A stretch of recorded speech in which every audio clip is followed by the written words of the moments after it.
Muito boa tarde às colegas. Nós estamos presentes no webinar Educa Moçambique Online 2021, cujo tema é Participação da Rapariga na Educação, Perspectivas de Adoção de Políticas Educacionais Inclusivas. Estarão presentes neste debate a doutora Arlinda Chaquice, em representação do Ministério de Educação e Desenvolvimento Humano, a doutora Thalia Mondlane, em representação da Universidade Pedagógica, e eu sou a moderadora do debate, portanto, Danilda Reis. Para iniciarmos, gostaria de fazer uma breve introdução e dizer o seguinte: a educação é considerada um fator-chave na promoção do bem-estar social e na redução da pobreza, pois pode afetar positivamente a produtividade de um país, determinando assim padrões de vida e fazer com que diferentes países possam competir economicamente. A exclusão da rapariga da educação em Moçambique é preocupante, particularmente se tivermos em conta que os benefícios sociais da sua educação são reconhecidos universalmente. Por exemplo, no seio de uma população feminina educada, reduzem drasticamente os índices de mortalidade infantil e a mortalidade materna. Em muitas comunidades, o abuso sexual é tratado como um problema de família e não como um crime. O mesmo se verifica com a proibição da poligamia, ao se estipular formalmente que o casamento é monogâmico. A poligamia tem consequências: a ausência de registro de casamentos e condiciona o acesso, o exercício de direito por parte das mulheres, particularmente no que se refere à propriedade de bens e heranças. Ainda com relação à questão da propriedade de bens, como embora a lei estabeleça a igualdade na prática,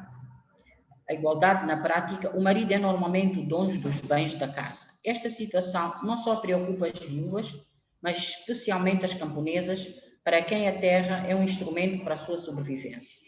Esta preocupação resulta do grande peso da tradição, o que leva ainda mais à resistência para com a legislação. Para o nosso debate, nós vamos ter como primeira questão: os eixos principais da nossa discussão serão a questão número 1, que eu coloco primeiramente à doutora Arlinda Chaquice: como é que as políticas podem contribuir na participação massiva da rapariga na escola? Por favor, doutora Arlinda Chaquice. Não sei se conseguimos ouvir. Consegui ouvir. Boa tarde, doutora Benilda, boa tarde à colega painelista e boa tarde também aos demais. Primeiro, antes de mais, agradecer por esta oportunidade que acaba de dar ao Ministério da Educação em participar neste encontro virtual, neste encontro de debate virtual relacionado com o mês da mulher no contexto do Educa Moçambique.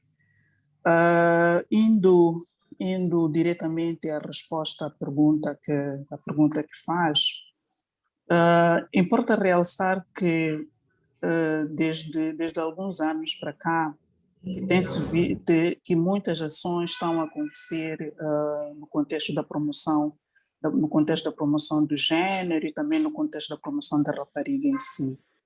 Razão pela qual, ao longo destes anos, muitos instrumentos foram necessários de serem produzidos e alguns atualizados no contexto de proteger esta camada, este grupo social que de certa maneira acabava sendo vítima ou acaba sendo vítima de muitas ações que não lhes são benéficas.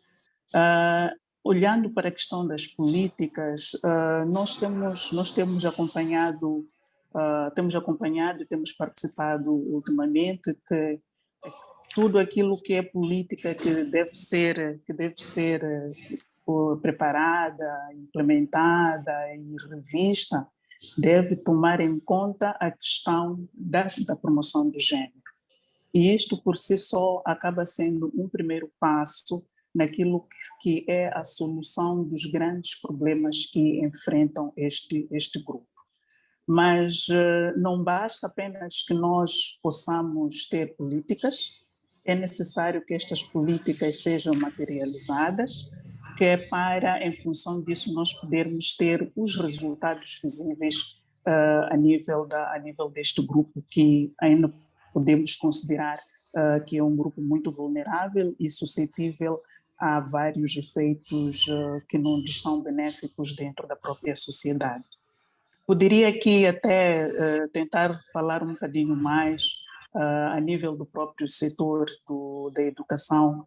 Nós temos aqui o famoso despacho 39, que muito ocorreu à volta de toda uma sociedade, e existiram vários movimentos que foram criados no sentido de podermos ver o quão aquele despacho não ajudava muito as próprias raparigas. Daí que depois de tantos anos, ou depois de alguns anos de análise, debate, e ver-se a melhor alternativa para podermos resolver este problema das raparigas, este despacho foi revogado. E, consequentemente, também tivemos a lei contra os casamentos prematuros, que na sua abrangência acaba elencando muitos aspectos que vão ajudar muito em aspectos que poderão ajudar na própria proteção da rapariga, que estamos a falar da questão do casamento, estamos a falar da questão do lobolo, estamos a falar da questão da gravidez, do próprio abuso. Quer dizer, esta lei vai acabar ajudando muito, mas conforme disse inicialmente, não basta que tenhamos as políticas elaboradas e aprovadas, é necessário que estas políticas sejam amplamente difundidas, divulgadas e implementadas, e as próprias beneficiárias também possam saber que é para poderem, a partir daí, exigirem aquilo que são os seus direitos e também poderem cumprir com aquilo que são os seus deveres dentro da própria sociedade. Obrigada. Muito obrigada, doutora Arlinda. Faço a mesma questão, coloco a mesma questão à doutora, que está a representar a UP. Portanto, como é que as políticas podem contribuir para a participação massiva da rapariga na escola? Em seu entendimento, como é que estas políticas realmente podem contribuir para que a menina esteja presente, portanto, neste caso, no seu caso da universidade, no mesmo nível do ensino secundário? Obrigada. Repita a questão ou não? Não. Eu por acaso consegui passar aqui a questão. Ok, então acho que podemos avançar para a resposta. Sim. Bem, eu antes gostaria de dizer que quando se fala de políticas, entendo que estamos a falar de orientações que são decididas pelo poder, não é? Neste caso, o poder legislativo, e é determinado pelo governo, que possui um caráter de obrigatoriedade. E as leis ou as políticas emanadas do governo são consideradas como macro. Quer dizer que nós temos situações de um empenho por parte do governo moçambicano em elaborar políticas que promovam a igualdade de gênero, não é? Isto em todos os domínios, quer na política, quer na economia e até sociocultural. No entanto, eu vou concordar aqui com a doutora Arlinda, e falta clareza nestas políticas, uma vez que revela-se muito um pouco a disparidade, não é? A desvantagem das mulheres raparigas em relação aos rapazes. E temos visto situações que as raparigas estão mais afastadas das escolas. Estou-me a referir do ensino primário para o ensino secundário. E vivenciamos situações em que também a rapariga ela é excluída do processo de participação. Quer dizer, e vou reiterar, que as políticas ainda precisam de clarezas, ainda precisa de uma percepção de como é que nós podemos integrar, como é que podemos inserir a rapariga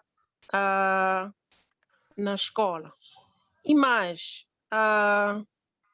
olhando assim, o tema no geral, eu tenho a comentar que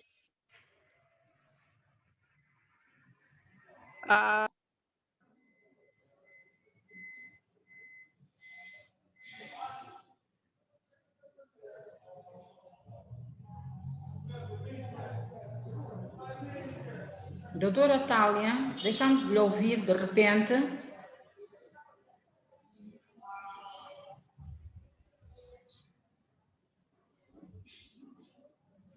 Doutora Tália, não sei se deixamos de lhe ouvir de repente. Não sei se está-me a escutar, doutora. Especialmente quando tivermos em conta que os benefícios sociais que essa mesma rapariga tem e são reconhecidos universalmente. Fica muito claro também isso nas políticas. E, se me permitam, eu gostaria de partilhar um estudo, a título de exemplo, feito pela PNUD, que demonstrou que há a existência de obstáculos socioculturais, falando mesmo da questão da exclusão da rapariga e a política não perspectiva obstáculos socioculturais. Eu estou a falar especificamente das dificuldades no seu processo de crescimento, como as gravidezes precoces, como o caso dos casamentos prematuros, o assédio sexual, a violência que elas sofrem na escola. Menção que estes aspectos socioculturais contribuem para o baixo rendimento da rapariga na escola, não é? E também desencorajam a continuidade da frequência na escola. E pude também apreciar que numa das conferências foi presidida por uma organização ao nível de cada cidade de Maputo, em parceria até com o Ministério da Educação, que nós tivemos em 2017 cerca de 1.233 alunas que foram vítimas de casamentos prematuros, não é? E nos últimos 5 anos, 14.264 alunos tiveram estado de gravidez precoce. É uma situação gritante, é uma situação alarmante, que penso que aqui as políticas já deveriam pensar como é que pode-se olhar para essas dificuldades, olhar para esses constrangimentos e termos uma alteração ou uma mudança nesses casos que são gritantes. A título de exemplo, a rapariga é estigmatizada na escola. Num caso concreto em que, quando me refiro que as políticas não estão muito bem, há fragilidades e os regulamentos muitas vezes não têm protegido os direitos destas mesmas raparigas, é quando esta mesma rapariga fica grávida, ela é transferida para o curso noturno. Será que nós estamos a resolver um problema minimizando ou transferindo esta mesma rapariga para o curso noturno? E se tivermos em conta que esta mesma rapariga foi violentada sexualmente. Então, há aqui estas fragilidades que deve-se pensar em que as políticas que nós temos visto deveriam refletir um pouco mais estes aspectos que eu gostaria também de partilhar. É que estes fatores, não é? limitam as raparigas de dar continuidade aos seus estudos e se formarem. Apesar de existir um quadro jurídico que eu já fiz menção, que as políticas elas existem, mas já há fragilidades, há mecanismos jurídicos que não dão resposta a essa ocorrência de assédio ou violência sexual contra a rapariga. E eu quero citar que também um estudo diagnóstico feito do Ministério da Educação, indica que o sistema educativo nacional sofre uma perda substancial de rapariga na transição do ensino básico para o ensino secundário geral. Então, é uma situação gritante. Nós vamos ter um número de raparigas a ingressarem no ensino primário, mas que depois da sua transição para o ensino secundário é lastimável, porque ocorre aqui neste processo a situação de desistências, a situação da própria violência e casamentos prematuros. Então, para finalizar, e reconhecendo que os desafios que as raparigas enfrentam atualmente, há necessidade de elaborar, não é, programas que desenvolvam e que apoiam a desenvolver competências da própria rapariga e a ultrapassar esses obstáculos. O acesso à informação que aumenta a consciência dos direitos destas raparigas na educação. Se calhar encorajá-las a buscar alternativas na sua vida e desafiar estes estereotipos, porque há a ideia de que a rapariga é aquela pessoa fraca, frágil, e ela não é capaz. Então, procurarmos ver como é que nós podemos buscar a encorajar a esta mesma rapariga, a ultrapassar e a desafiar esses estereotipos de gêneros que existem na sociedade. Muito obrigada. Muito obrigada, doutora Thalia Mondlane. Eu gostaria de, particularmente, dizer o seguinte, com a vossa permissão, em relação à primeira questão, vou fazer uma pequena síntese. As políticas existem e elas estão contextualizadas, ou seja, as políticas, quando são elaboradas, elas têm em conta o contexto em que elas são elaboradas. Mas a sociedade é dinâmica, as coisas continuam a acontecer, independentemente da elaboração de políticas. Então, não basta termos políticas. O que é importante, em meu entender, é que nós tenhamos as políticas, sim, mas tenhamos a coragem de implementá-las. E implementá-las significa nós termos a capacidade de todos nós, ao lado do governo, sejam as ONGs, seja a própria sociedade, sejam as mães, sejam os pais, os encarregados de educação, estarmos unidos, mas de forma coerente para que as mudanças ocorram. Porque, colegas, nada vai acontecer só pelo facto de elaborarmos políticas. Mas gostaria de repisar o importante. Há políticas que foram criadas aqui em Moçambique que deram um grande boom à educação e nós temos que reconhecer isso como tal. Por exemplo, quando nós falamos do acesso em Moçambique, se nós formos a comparar gradualmente desde a independência para cá, o acesso em termos de raparigas foi extremamente elevado. Só dizer o seguinte, atualmente nós temos, em termos de número, nós temos um total de raparigas no ensino geral de 124.476 milhões de raparigas na escola. Portanto, isto significa que o governo criou condições para que as crianças, no geral, e em particular as raparigas, pudessem ter acesso através de quê? Através da facilidade, portanto, do livro escolar que é gratuito. Porque o livro, em tempos, constituía um impedimento para as crianças estarem na escola. Então, ultrapassada esta barreira, outras barreiras poderão ser ultrapassadas para que haja uma complementaridade, não só no acesso, como também na retenção da rapariga na escola. Porque o importante é criarmos condições para que a rapariga se mantenha na escola. Eu gostaria de afirmar categoricamente que, em termos de acesso, as raparigas têm acesso.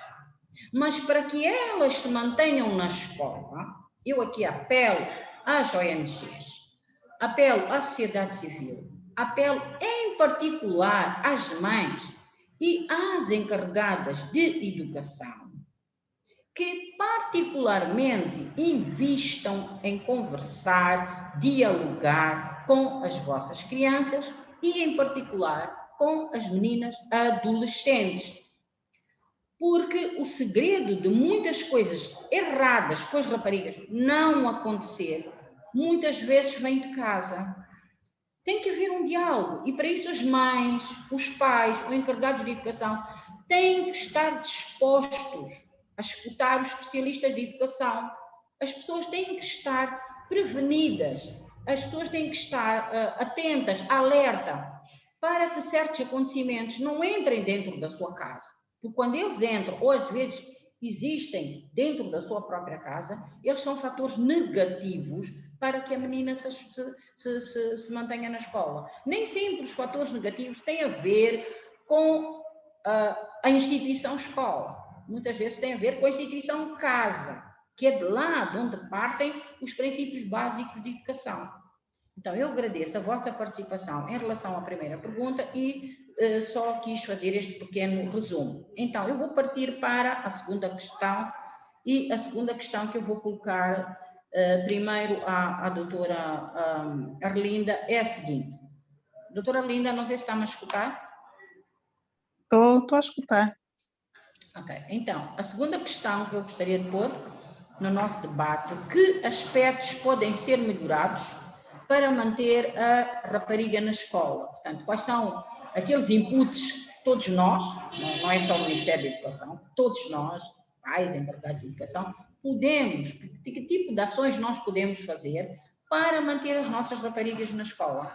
Obrigada, doutora. Bom, obrigada, doutora Benilde. Mas antes mesmo de ir para a segunda pergunta, eu só gostaria de, se calhar, recordar a colega painelista, a doutora Thalia, que o despacho 39, que fazia menção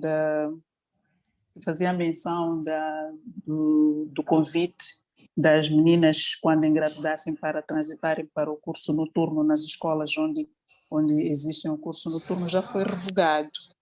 E atualmente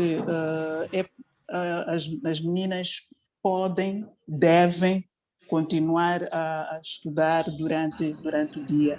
O que nós temos verificado desde a revogação deste despacho 39 é que, por decisão de família, ou delas mesmas, se calhar, elas muitas das vezes o que fazem é anular a matrícula, fazerem a sua gravidez, terem o seu bebê e depois voltam a se matricular depois de terem o bebê, mas nada impede que elas possam continuar a estudar enquanto estiverem grávidas. E este despacho, no processo da sua revogação, fez correr muita tinta, houve muito debate a nível da sociedade civil, dos parceiros, do próprio governo, porque era necessário encontrar-se um meio termo de maneira a não se vincar com esta ideia de que o setor de educação estava contra o amparo daquelas meninas que estavam grávidas. Agora, indo diretamente para a pergunta que me coloca, que aspectos podem ser melhorados para manter a rapariga na escola? Bom, aqui são vários assuntos que nós poderemos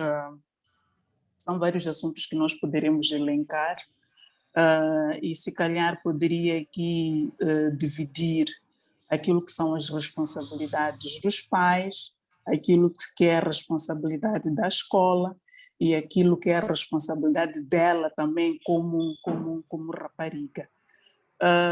Porque nós, ao nível do setor, muita ação está a acontecer no sentido de de promover ações, definir estratégias para que esta menina, uma vez matriculada, ela não desista da escola.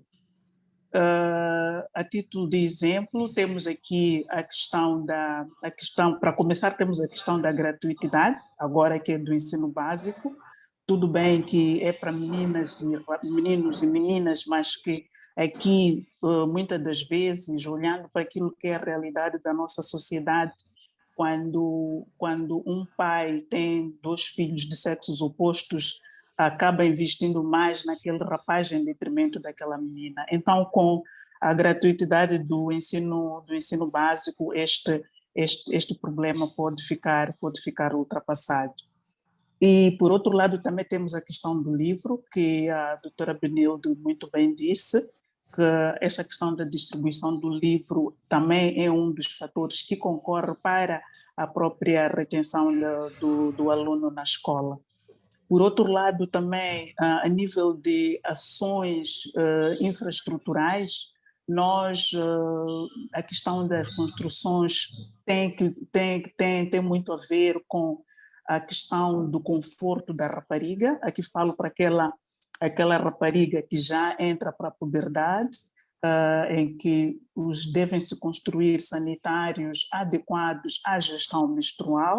Isto para fazer com que esta menina não falte à escola nos dias em que ela está no seu período, mas também aqui temos a questão da inclusão, olhando também para aquelas raparigas com deficiência, que temos a questão das rampas, que agora já existe uma legislação que obriga a existência das rampas em todos os espaços públicos. Em termos de intervenções, de ações, bom, estamos a implementar várias ações, só que, infelizmente, algumas das ações nós não conseguimos ter numa abrangência nacional. Aqui falo particularmente da oferta do lanche escolar. Todos nós temos a informação, a ideia de que o lanche na escola, por mais que seja simples, ele acaba retendo a criança na escola. Aqui estamos a falar dos dois, mas também com mais enfoque na própria rapariga. E dentro daquilo que são as nossas limitações, nós olhamos para a introdução desta abordagem do lanche naquelas escolas onde constatamos a desistência de maior número de raparigas no intuito de lhes devolver para a escola. São apenas alguns exemplos, poderia estar aqui a rolar uma gama de intervenções que estamos a fazer, mas temos a consciência de que as ações que o setor está a fazer ainda não são suficientes, porque para além daquilo que é a oferta que nós estamos a fazer localmente, é necessário que haja uma contraparte que colabora com estas intervenções. Aqui estamos a falar dos próprios pais. É necessário que estes pais também nos ajudem a manter as meninas na escola. Ajudando-nos de que maneira? Incentivando-as a irem para a escola, não promovendo a prática de uniões prematuras, e também não promovendo, não protegendo as meninas quando elas estiverem grávidas. Aqui estamos a falar da gravidez precoce, porque estes aspectos todos acabam fazendo com que esta rapariga ela saia da escola. E também a questão do abuso, que infelizmente ainda é uma realidade, mas para tal é necessário que aquilo que estávamos a falar anteriormente, que essas tantas políticas que já foram produzidas, que podemos até dizer muito bem produzidas, sejam amplamente difundidas e também sejam implementadas por todos os atores a nível da sociedade.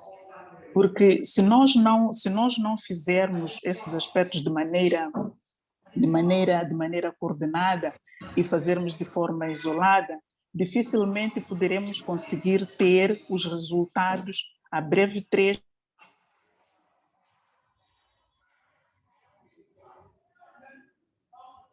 daquilo que nós podemos, por exemplo, falar da questão da violência baseada no género. Nós temos aqui muitas ações ligadas à prevenção, mas também desenvolvemos um mecanismo de denúncia, proteção, encaminhamento das pessoas vítimas de violência. E este é um mecanismo que tem uma ação multissetorial. A partir da comunidade, temos a componente da polícia, temos a componente comunitária, temos a componente legal, e nós também, como escola, temos a componente sanitária.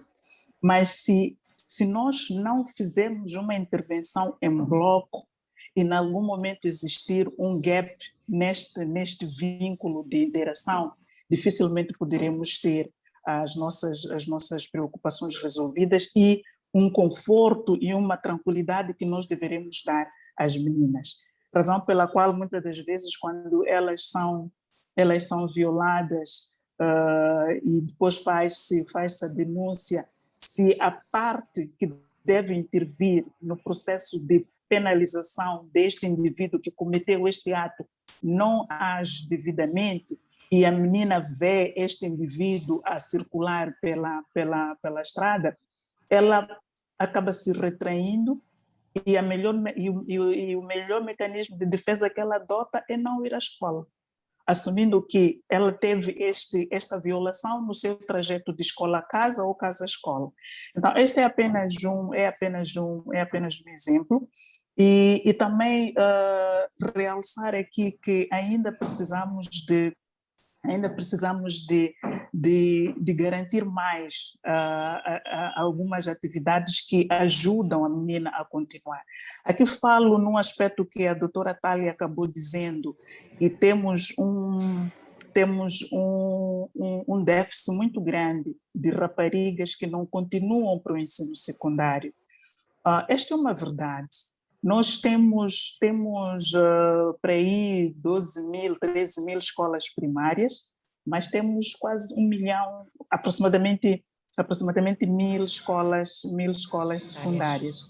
Então, esta diferença acaba influenciando negativamente naquilo que é a progressão dos alunos, em particular das próprias raparigas. E agravado ao facto de que as escolas primárias nós encontramos em quase todo o posto administrativo, toda a localidade, onde não chega, sei lá o quê, mas temos lá a escola.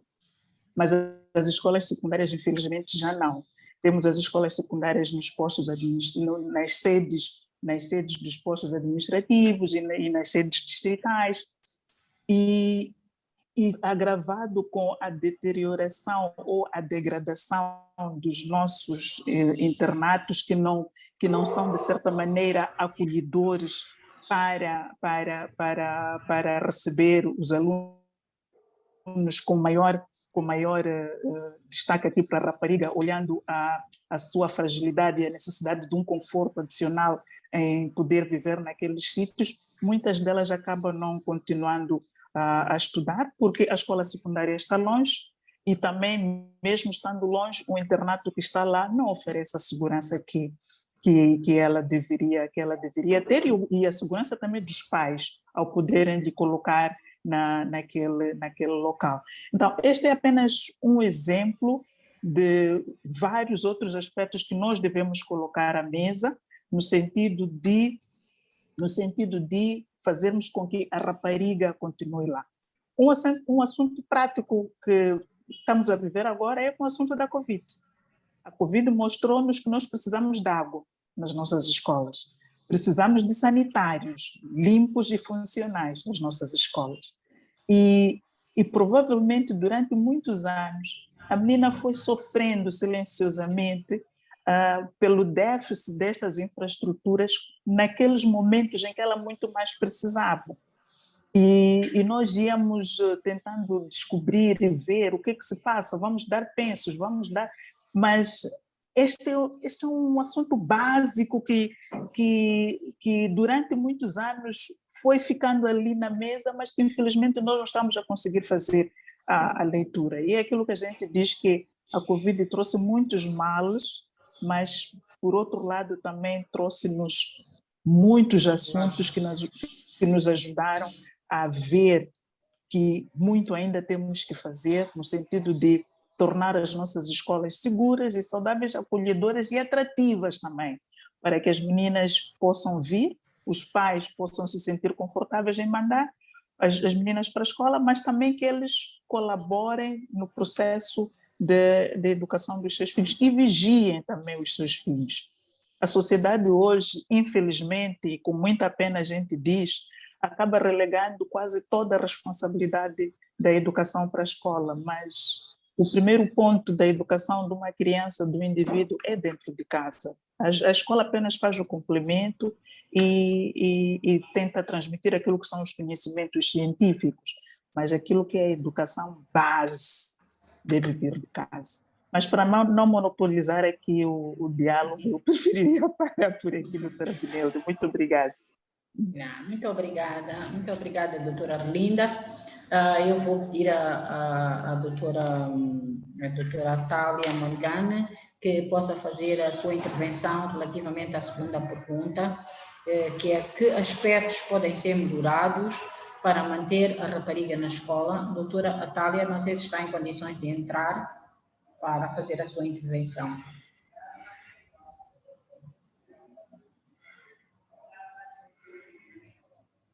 Doutora Thalia, não sei se estamos a conseguir escutar. Muito obrigada às painelistas. Eu gostaria de também revisar o seguinte em relação à segunda questão: que aspectos podem ser melhorados para manter a rapariga na escola? Dizer que, de um modo geral, eu concordo com as intervenções que foram feitas pela doutora Arlinda, foram elas várias, mas eu gostaria de repisar uma que eu acho que é extremamente importante para que as nossas raparigas, para que as nossas crianças se mantenham na escola. Eu acho que é um aspecto que é fundamental, que foi levantado pela doutora Arlinda, que é preciso partilhar as responsabilidades relativamente a esta questão. Ou seja, o que é que eu na prática quero dizer? A educação de uma criança começa em casa, mas geralmente esta educação varia consoante o nível social dos pais da criança. O que é que eu quero dizer com isso? Não quero dizer isto de forma discriminatória, mas ao contrário, chamar a atenção que, apesar de nós termos pais com níveis sociais e económicos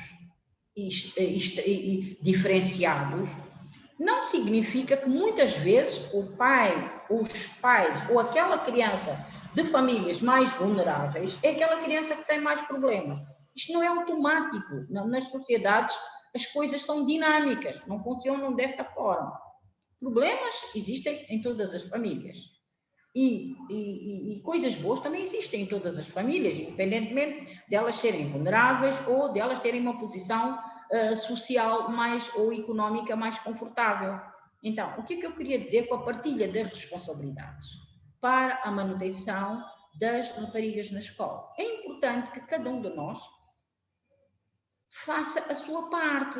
O que é que eu quero dizer com isto? Que na sociedade nós temos primeiro a família. A família tem um papel social extremamente preponderante para o sucesso do seu filho. O sucesso das nossas crianças geralmente começa dentro da família. Ou seja, independentemente do nível económico da família, o importante é o papel dos pais ou do membro, das pessoas onde esta família, onde é que esta criança está inserida.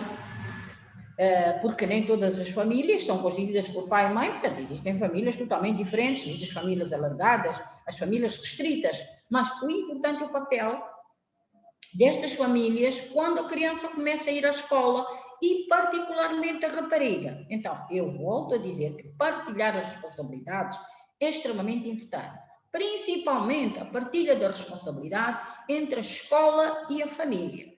Porque a escola é o governo, é o Estado, são instituições que são geridas por pessoas. E cada um de nós que está nestas instituições do Estado também vem de famílias, naturalmente. Então, os seus comportamentos, as suas atitudes perante as situações, dependem também da educação de onde as pessoas vêm. Então, nós podemos ver escolas de muito sucesso, mesmo escolas primárias, aquelas mesmo do interior, onde as crianças frequentam, vão da primeira até a 7ª classe e as meninas particularmente sem desistirem. E qual é o segredo disto? É a partilha das responsabilidades. É preciso que todos nós partilhemos a responsabilidade social de manter as meninas, em particular, na escola. É muito importante isto. E esta partilha vem também, eu faço um apelo também, não só aos diferentes parceiros. Os diferentes parceiros significa que nós temos os encarregados de educação, temos os pais, temos as mães, temos a sociedade civil, temos as ONGs, temos os parceiros internacionais que apoiam vários projetos em Moçambique. Eu penso que nós podemos capitalizar estes apoios que são dados às ONGs para, por exemplo, um exemplo que eu dou. Nós já temos o lanche escolar na escola.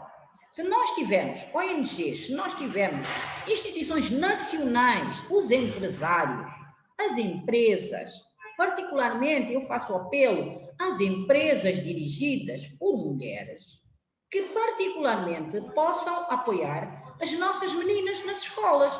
Eu acho que isso seria um exemplo muito interessante, porque elas também, para chegarem empresárias, e para serem empresárias, para serem empreendedoras, inclusive, de certeza e certamente que elas tiveram apoio da família e de outras instituições.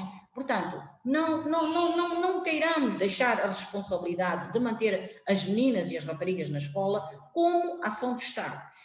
Nós temos que desmistificar esta questão de que a responsabilidade é do Estado. Não, a responsabilidade não é do Estado. O Estado tem a sua responsabilidade, mas cada um de nós tem a sua. E é importante que cada um de nós faça a sua parte bem feita. E se todos nós contribuirmos, como disse a doutora Arlinda, se nós contribuirmos de forma coordenada, certamente, se os pais se aproximam da escola, assim que verificam um problema qualquer com a sua filha, se aproximam junto do professor, falam com o professor, conversam com a professora, conversam com o diretor da escola, certamente que este assunto se vai ultrapassar.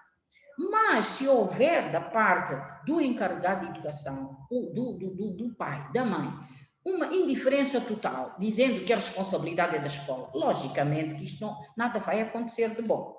Por um lado. Por outro lado, dizer que a Covid realmente trouxe-nos uma maior abertura e a maior sensibilidade. Eu não diria abertura, eu diria sensibilidade, porque nós sempre soubemos que as escolas, para funcionar, precisam de água, mas esta foi um alerta muito forte, não só para Moçambique, como também para todos os países africanos, de que a água é vida, a água realmente é vida.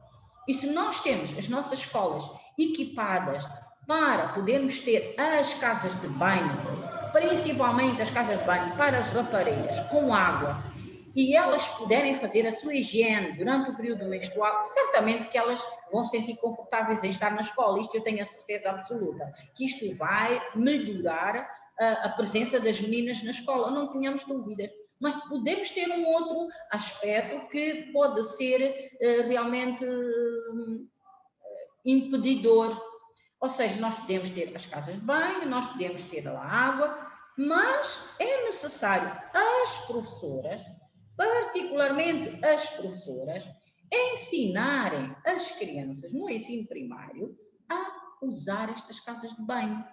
Porque nós sabemos que parte das populações do interior de Moçambique não tem esta casa de banho em casa como tem na escola.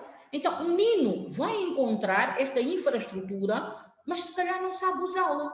Nós não tínhamos que ter vergonha que as nossas meninas, que os nossos rapazes, não sabem usar essa estrutura. É nosso trabalho, aí é nossa responsabilidade.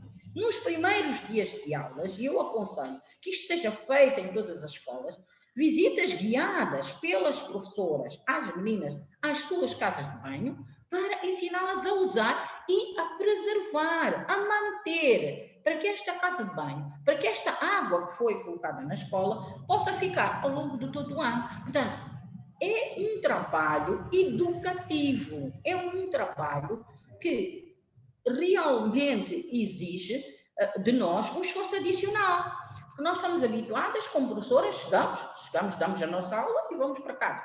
Mas é preciso redobrar os nossos cuidados para que todo este investimento do governo e dos parceiros possa ser valorizado. Porque senão nós vamos ter as casas de banho, e não vamos ter torneiras, vamos ter as pias partidas, vamos ter uma série de questões relacionadas com o uso. Então, uma das formas que eu aconselho é que se possa fazer estas visitas guiadas, ensinar as meninas e rapazes a usar estas casas de banho, porque uma parte deles não tem estas casas de banho nas suas casas e não sabe realmente utilizar. Então, não há que ter vergonha, nós estamos nas escolas para ensinar, nós estamos nas escolas para educar. Por outro lado, eu também gostaria de dizer o seguinte, nós temos, em relação à educação inclusiva em Moçambique, nós temos, e nós sabemos que o Ministério da Educação aprovou recentemente a Estratégia de Educação Inclusiva, onde nós temos preocupações adicionais com as crianças que têm necessidades educativas especiais e aquelas crianças que apresentam um certo nível de deficiência. Então, isto é muito importante também que nós possamos, trabalhar com estas professoras, trabalhar com estes alunos e lhes explicar que realmente o facto de elas terem algo que as tornam diferentes positivamente, elas se devem manter na escola e nós devemos cada vez mais, e eu aconselho que se tivermos a oportunidade de falar estas questões na comunicação social, aconselho o Ministério da Educação que comece a mostrar exemplos positivos de crianças que mesmo com deficiência completam o ensino superior. E essas crianças, estas pessoas existem em Moçambique. Eu penso que é uma forma positiva de mostrar à sociedade o trabalho que todos nós estamos a fazer em relação às crianças com necessidades educativas especiais, particularmente. Por outro lado, em relação aos casamentos prematuros, eu continuo a achar que nós temos que agir de forma coordenada. É preciso, como disse a doutora Arlinda, divulgar estas leis. As leis já existem. O que importa é divulgá-las. O que importa é as pessoas saberem que têm um instrumento que as defende, têm um instrumento que as beneficia em caso de prática destes casamentos prematuros. Isto é importante divulgar a lei, sob a forma de spots, sob a forma de debates, sob a forma de pequenas conversas informais com as pessoas nas comunidades. É importante que as pessoas saibam que o Estado as protege, principalmente as meninas. Elas não devem se sentir desamparadas. Mesmo que elas se sintam desamparadas pelas suas mães, pelas suas famílias, elas não se devem sentir desamparadas pela instituição Estado. O Estado tem essa obrigatoriedade, mas para isso nós temos que agir em bloco, temos que agir de forma coordenada, como disse a doutora Arlinda, relativamente a isto.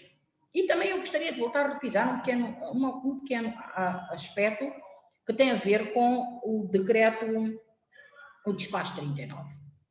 Realmente a doutora Arlinda falou muito bem, houve muita polémica à volta disso e o despacho foi revogado. O que é que aconteceu? Não é a lei, não é o despacho que automaticamente sendo revogado manteve as meninas na escola. É a nossa atitude como sociedade.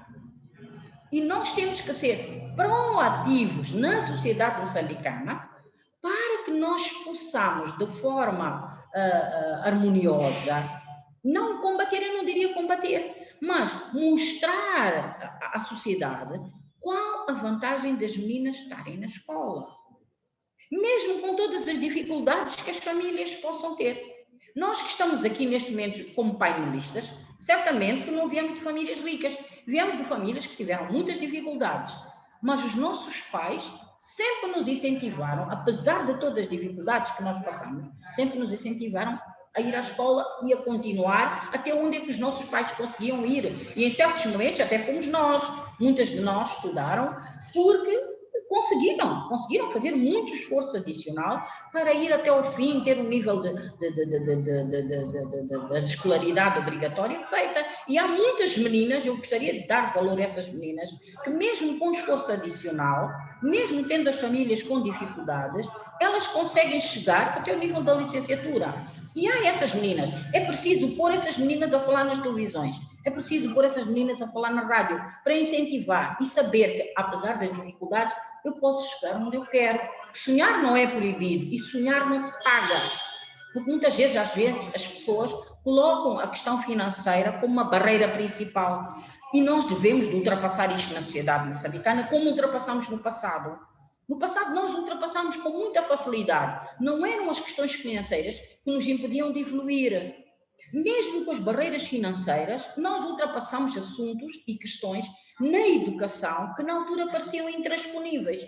Mas porque tínhamos a força psicológica dos nossos pais, da sociedade. Olha, vai à frente, continua.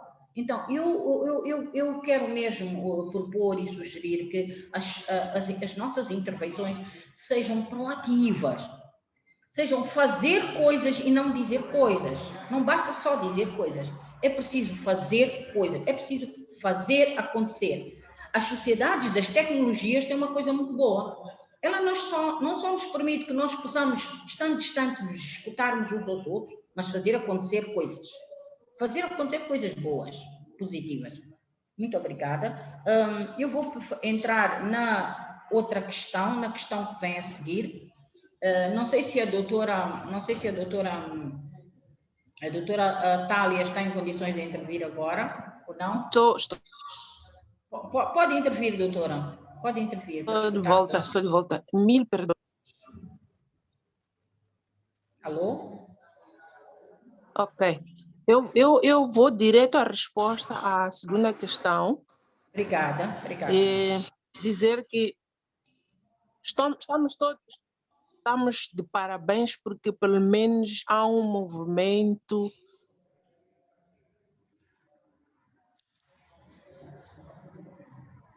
há uma corrente em prol e tenho conhecimento que há organizações, setores que fazem do desempenho da rapariga.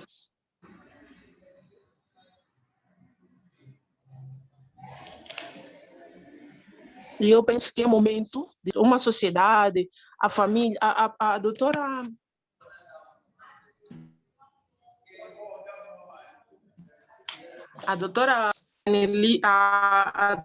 Arlinda disse muito bem que várias ações que nós temos que realizar e eu até diria assim que uma outra forma é que ao nível das escolas, a partir dos conselhos das escolas, que eu acho que é um órgão que precisa se olhar e pensar muito bem nas estratégias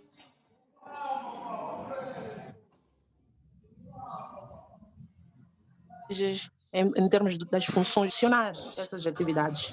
E falta ainda um pouco a podermos consciencializarmos as confissões religiosas, no sentido de fazerem parte também da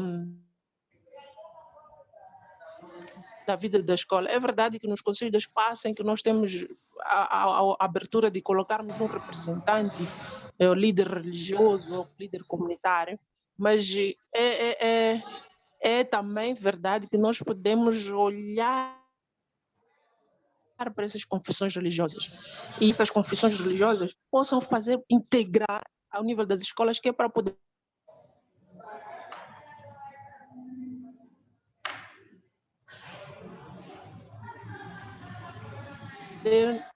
e outros aspectos mais, sem querer pensar ou ser egoísta de olharmos somente a rapariga, mas também temos os rapazes.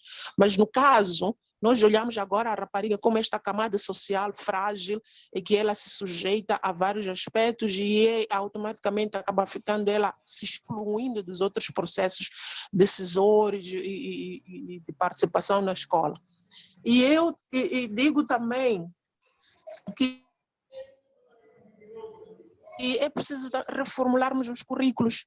Não sei se não estaria a colocar um desafio ao Ministério da Educação, que é pensarmos em currículos, num currículo em que nós temos disciplinas de mais transversalidade e podermos apostar muito mais nisso. E temos, no caso, o currículo local, não é? Currículo local que nós podemos pensar num espaço, numa brecha.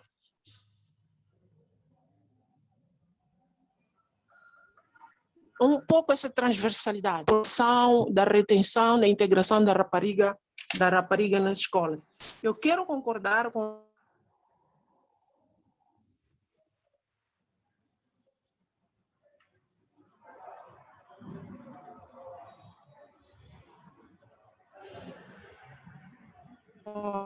a colega que olhar e trazer, mas há um porém que é preciso que dessas ações nós possamos ser de facto ativos, persistentes neste assunto, neste processo, porque nós temos políticas, as políticas são muito bem elaboradas, estão muito bem claras, pese embora com algumas fragilidades, mas no entanto nós temos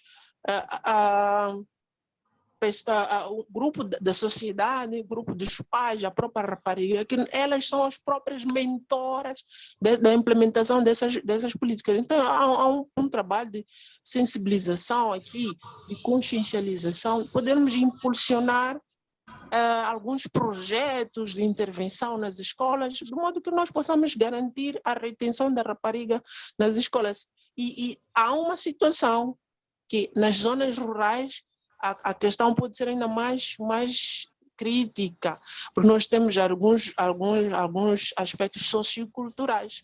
Então, há a tendência também de o currículo estar articulado com estas questões socioculturais em que a sociedade passa e que elas não vão deixar facilmente de o fazer, porque é um marco histórico deles, daquilo que é a descendência destas mesmas sociedades. Muito obrigada. Muito obrigado, doutora Tália. Portanto, eu gostaria de partir agora para a terceira pergunta e pediria à doutora Tália para fazer a sua intervenção agora, primeiro. Portanto, a terceira pergunta: que desafios têm as políticas educacionais na inclusão da rapariga? Portanto, quais são os grandes desafios? Doutora Tália, por favor, pode intervir.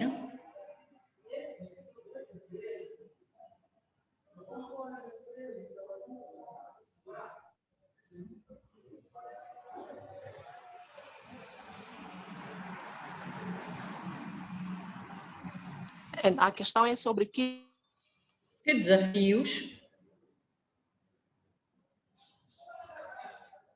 A questão é que desafios têm as políticas educacionais? Que desafios têm as políticas educacionais na inclusão da rapariga? Ok, bem,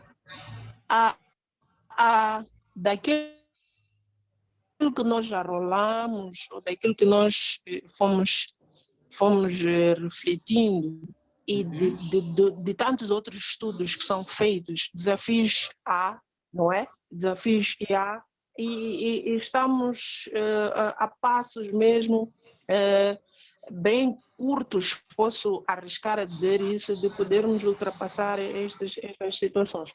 Nós temos as questões como do âmbito político, social, econômico, até sociocultural, em que devemos pensar nestas áreas e olhar que ações. Nós temos o plano estratégico, sim, mas repisar ou reiterar alguns aspectos, algumas ações estratégicas que nós possamos aglutinar, integrar no nosso plano estratégico para superarmos essas dificuldades que nós temos enfrentado em relação à questão da inclusão da rapariga no ensino. E se calhar, olharmos num trabalho integrado, não é? Num sistema de trabalho integrado, nós temos a sociedade civil, temos as universidades, temos até o próprio Ministério, é que se fizesse um trabalho conjunto, e nós temos vários estudos e com bons resultados sobre a rapariga na sociedade e até questões relacionadas com questões socioculturais, pegar nesses aspectos e ver o que nós podemos fazer para incorporar nas políticas, não descurando do esforço que o governo tem feito em prol das ações que impulsionam a formação, a educação e a retenção da rapariga na escola. Mas olharmos nesse trabalho integrado de todos os órgãos, não é? De todos os órgãos que têm o mesmo interesse, que é a formação da rapariga e a retenção da rapariga. Então, há vários desafios que agora fica-me um pouco difícil de espelhar, mas sabemos que desses desafios são resultantes dos problemas, das dificuldades que nós temos vivenciado no dia a dia em relação à inclusão da rapariga no ensino. Já falamos aqui da violência, já falamos do assédio sexual, já falamos dos casamentos prematuros, já falamos das gravidezes precoces, que, aliás, a própria rapariga, ela sendo mentora, pode até nos dar a melhor ideias de como é que nós podemos superar, tendo nas políticas ações concretas para ultrapassarmos essas mesmas dificuldades. E obrigada. Muito obrigada, doutora Thalia. Eu vou também dirigir a terceira questão para a doutora Arlinda.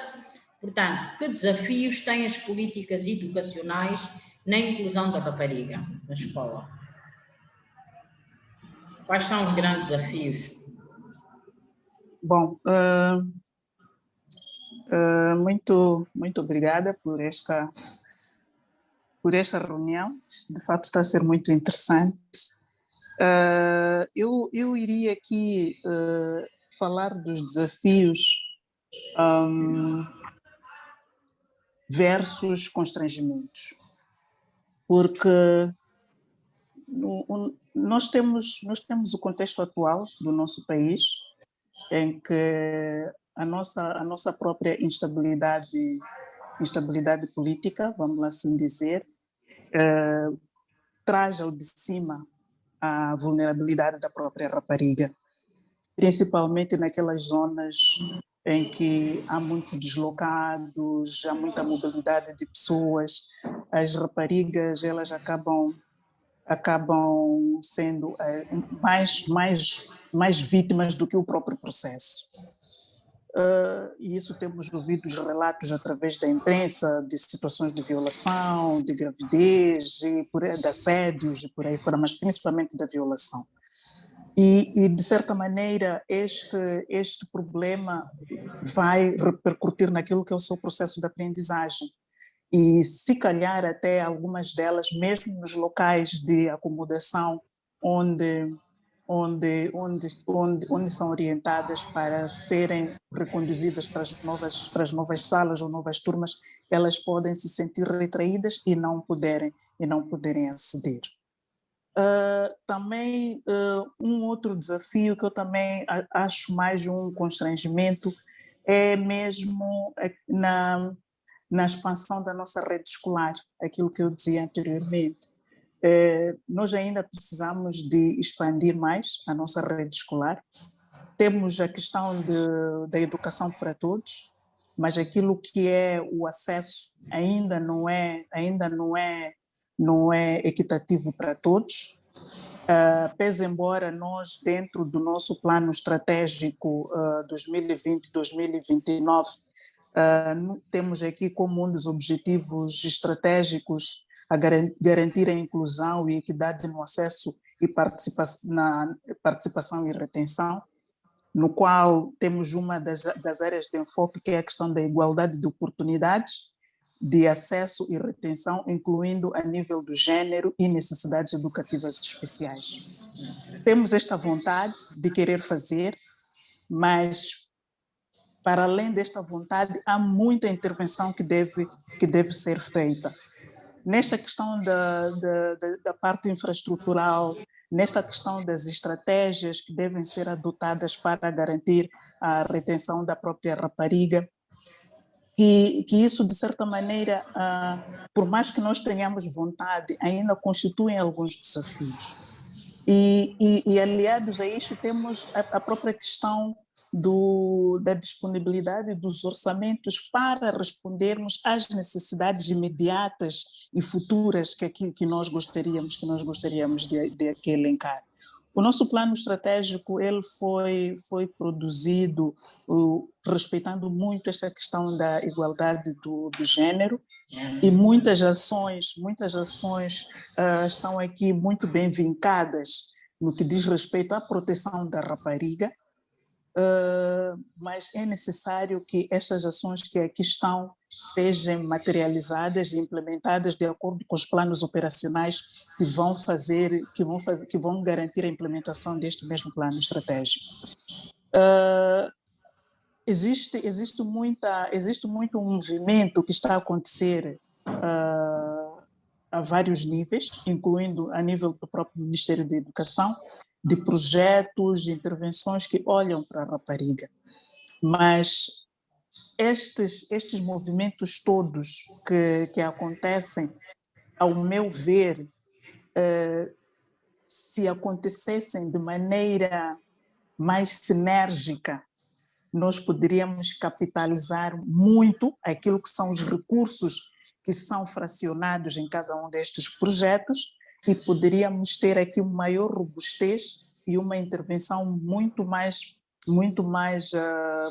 holística para a resposta daquilo que são as nossas necessidades e podermos, neste caso, garantir que a própria rapariga se matricule e continue e não desista até alcançar os níveis mais altos de escolaridade.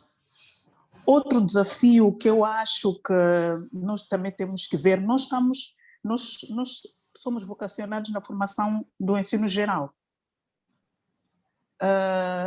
Temos também a nossa parte técnica tem a ver com a formação dos professores, que aqui já estamos a responder esta questão do acesso, tendo em conta a percentagem que é dada às meninas e aos rapazes, em 50-50, que muitas das vezes, para nós conseguirmos esta percentagem, há uma ginástica que deve ser feita, no sentido de fazer com que aquilo que é o previsto aconteça.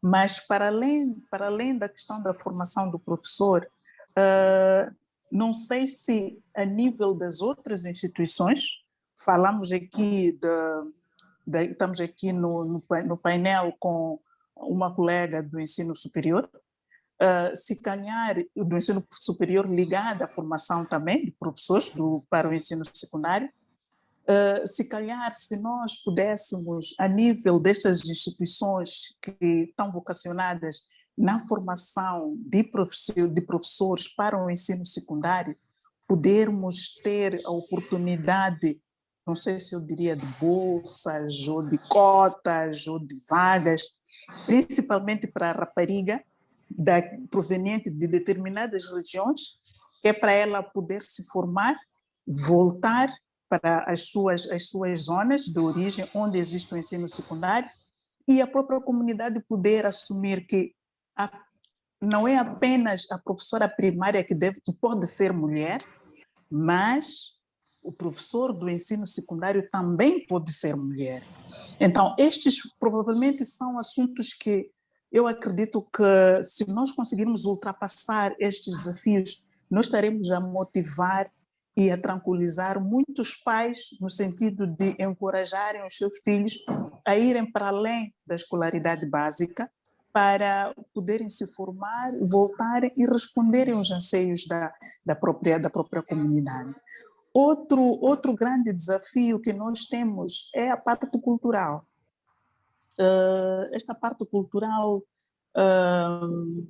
nós temos que intervir com muita delicadeza, no sentido de não afugentarmos, ou por outra, não retrairmos as pessoas, mas com uma expertise muito bem montada, podermos trazer ao de cima alguns hábitos culturais que são nocivos ao desenvolvimento da própria rapariga e apresentar soluções, porque muitas das vezes nós acabamos apontando o dedo: o senhor está por a casar a sua filha, está a entregar a sua filha, não sei, e não damos solução.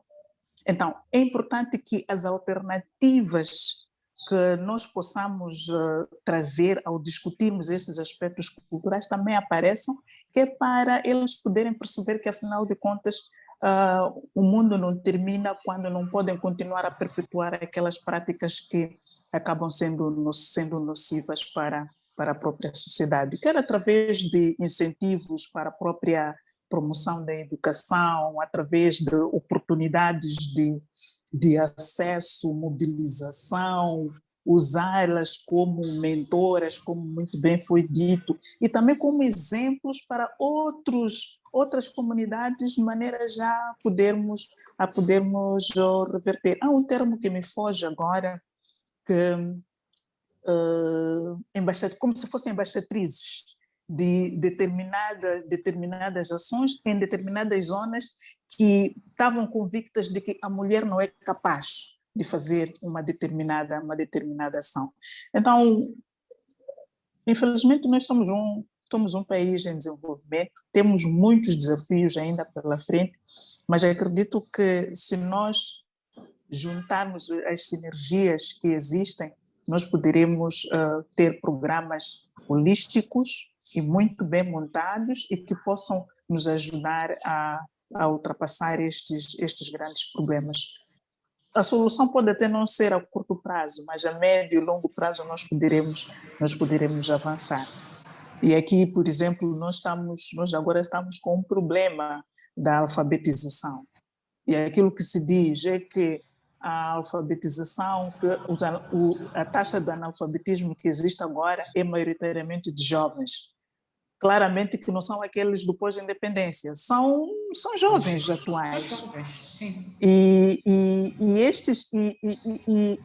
se nós neste grupo conseguirmos implementar, conseguirmos reter a mulher nestes centros de alfabetização e elas terem o conhecimento básico, elas podem criar grandes mudanças nas suas famílias e fazer com que as suas filhas estudem e se tornem melhores do que elas amanhã, olhando aquilo que foi a oportunidade que elas não tiveram naquele momento que elas deveriam ter tido esta oportunidade. Acredito que com este plano de aceleração da alfabetização podemos ver